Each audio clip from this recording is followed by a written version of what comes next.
How can discrepant teaching events lead to increased stance-directed learning for primary learners? Before we delve into this topic, I would like to read a quote from an article from K. Pine. The role of the primary teacher is to organize child's naive ideas into coherent concepts which are both accurate and explicit. K. Pine suggests that there are two ways that children may learn to develop naive ideas into coherent concepts. The two modes of thought is that either A. Students discard and replace initial knowledge due to conflicting sets of knowledge, or B. Pre-existing knowledge is gradually enriched and restructured.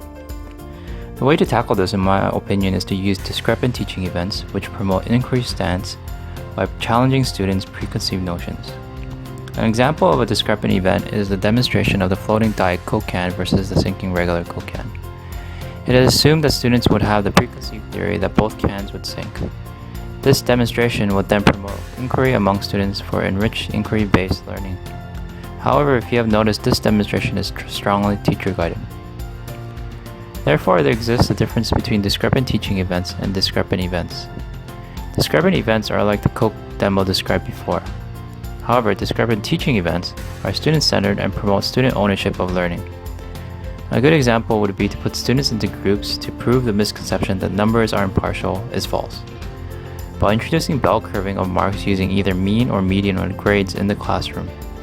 In the end, students will have discovered for themselves that numbers are in fact impartial.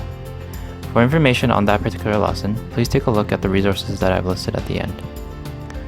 So why are discrepant teaching events important? For instance, in a study, students of age 7 to 9 had a more difficult time balancing a beam of uneven weight distribution. However, students of age 4 to 5 did not. This was all due to the preconceived notion of the 7 to 9-year-old students about the center of gravity always being in the center. In another example, students in Hong Kong are able to add and subtract decimals without any problems. However, when asked if 4.8 is greater than 4.75, students thought 4.75 was greater due to their misconceptions. These examples show that tackling student misconception is important for promoting inquiry and for better learning. So why do discrepant teaching events work? First, they promote cognitive disequilibrium. As Piaget states, they cause an innate need for students to assimilate and accommodate prior conceptions. And second, according to K. Pine, primary learners have preconceived theories of concepts based on everyday experience.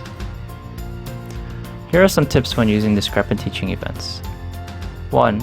Make student misconceptions explicit. This can help with acquisition of new concepts. And 2. Call upon students' old knowledge. This can help prime students to receive new information. Lastly, here are some curriculum connections found in the articles regarding misconceptions. Under living and non-living classification, students have the misconception that trees are abiotic. Under plant growth, students have misconceptions that seeds originate from packets only. And under air and water, students have the misconception that large objects always sink and small objects always float. Here are my resources, and thank you for listening. Created using Powtoon.